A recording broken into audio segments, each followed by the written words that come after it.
Bonjour dans cette nouvelle vidéo donc dans laquelle on a deux réels, donc a et b, donc qui sont positifs.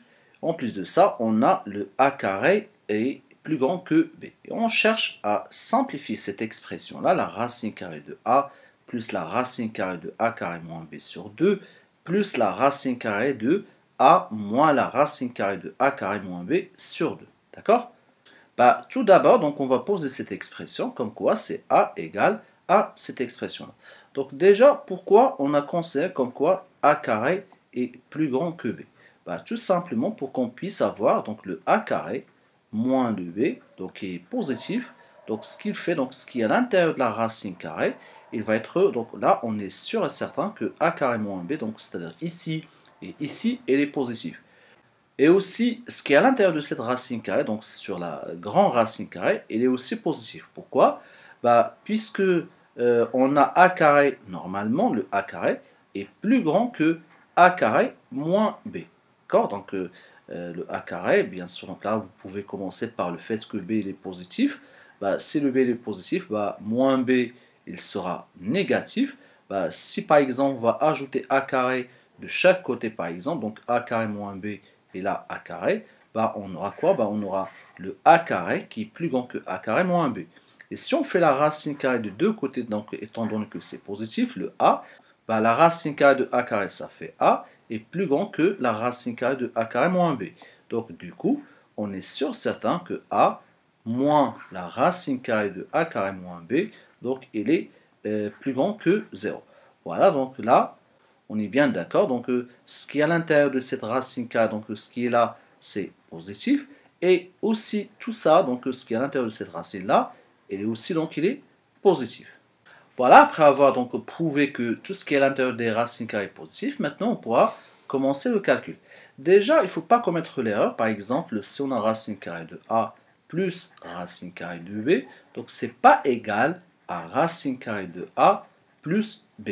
D'accord? Donc du coup, on ne pourra pas, par exemple, additionner ces deux racines carrées. Là, qu'est-ce qu'on pourra faire? On va essayer tout simplement de calculer donc, le carré de cette expression-là. C'est-à-dire donc on va calculer le a au carré. Autrement dit, donc on va soulever tout ça au carré. On va mettre ça au carré. Du moment où je mets donc tout ça au carré, on obtient ce qu'on appelle la première identité remarquable. Je vous rappelle, par exemple, si on a a plus b, le tout au carré, c'est égal à quoi? C'est égal à a carré plus 2 fois a fois b plus b au carré.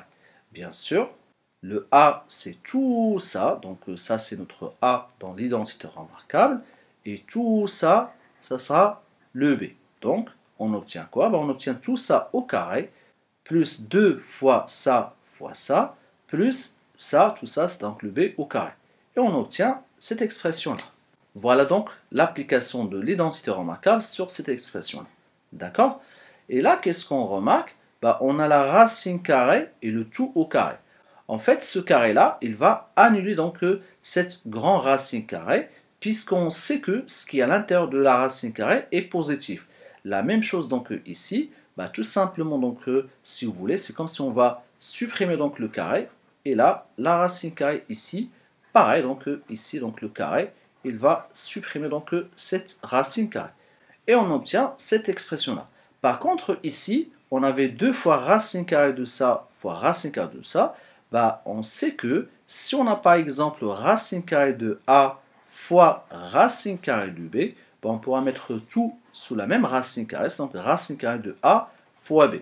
Là, c'est ce qu'on a fait. Donc, on a essayé de faire tout ça, la racine carrée, donc racine carrée de a fois racine carrée de b, égale à racine carrée de a fois b.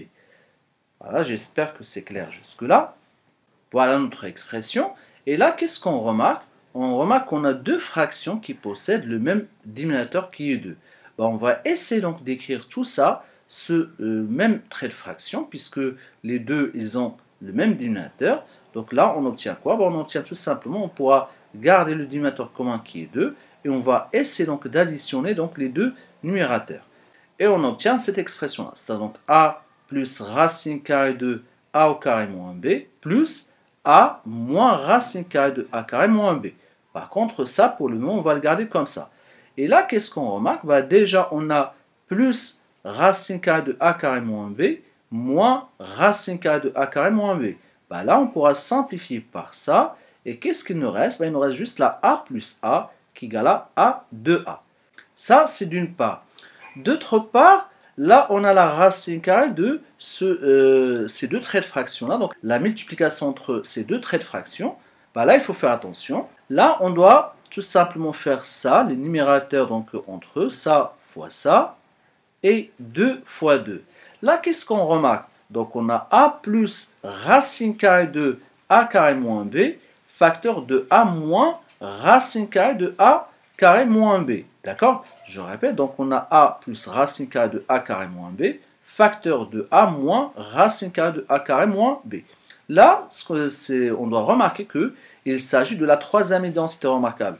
Bah, la troisième identité remarquable, donc si on a a moins ou plus b si vous voulez, facteur de 1 moins b, c'est pareil, donc on pourra commencer par plus ou moins, sauf que ici, puisque donc on a un plus après un moins, donc c'est pour ça que j'ai changé le moins et le plus. Sinon, le résultat, ça sera toujours égal à a au carré moins b au carré. C'est-à-dire, donc on aura ça au carré moins tout ça au carré. D'accord? Voilà, donc d'une part, ici, il va nous rester donc a plus a qui égale à 2a. Et là, on va appliquer donc la troisième identité remarquable, qui est bien sûr a plus b facteur de 1 moins b. Ça va être a carré moins b carré. Sans oublier pour les dénominateurs, donc là, on va calculer 2 fois 2, ça va nous donner 4. Donc et là, on obtient cette expression qui est là. D'accord? Bah là, donc la première chose qu'on pourra faire, bah déjà, on va simplifier par 2. Bah, il va nous rester donc le a. Et ici, qu'est-ce qu'on a? On a encore une fois le carré avec la racine carrée. Bah, le carré, donc tout simplement, il va annuler donc cette racine carrée. D'accord? Donc là, ce qu'il nous reste, bah, tout simplement entre parenthèses, donc a carré moins b. Là, il faut faire attention, donc il faut donc garder les parenthèses parce qu'il y a un signe moins qui va changer tout ce qui est à l'intérieur des parenthèses. Et là, on obtient cette expression-là. Bah là, on va tout simplement enlever les parenthèses. Donc là, on pourra continuer donc la simplification donc ici. Bah là, si j'enlève donc les parenthèses, donc déjà a carré c'est égal à a plus 2 racine carrée 2. Bah, si j'enlève les parenthèses, donc on aura a carré moins a carré plus b, et tout sur 4. Et comme ça, on aura le a carré moins a carré qui va s'annuler. Donc ça va donner donc a plus 2 racine carrée 2 b sur 4. Or, on sait que, par exemple, si on a racine carrée de a sur racine carrée de b, bah, c'est égal à racine carrée de a sur racine carrée de b. Donc là, on aura quoi? Bah, on aura a plus 2 et là, racine carrée de b sur racine carrée de 4. Bah, racine carrée de 4, ça va en faire 2. Du coup, on pourra simplifier donc ici par 2. Là, on obtient donc le a carré qui égale à a plus racine carrée de b. Sachant que nous, ce qu'on cherche, c'est le a, c'est pas le a carré. Bah, si on veut le a, bah, ça sera tout simplement donc la racine de a plus racine carrée de b. Voilà la simplification de notre expression. Bah, j'espère que c'est clair. Si vous n'avez pas compris quelque chose, bah, vous n'hésitez pas à me laisser vos commentaires sur la vidéo. Donc, sinon, si vous avez donc aimé cette vidéo, donc vous n'hésitez pas à s'abonner donc à ma chaîne pour continuer donc ce type de vidéo.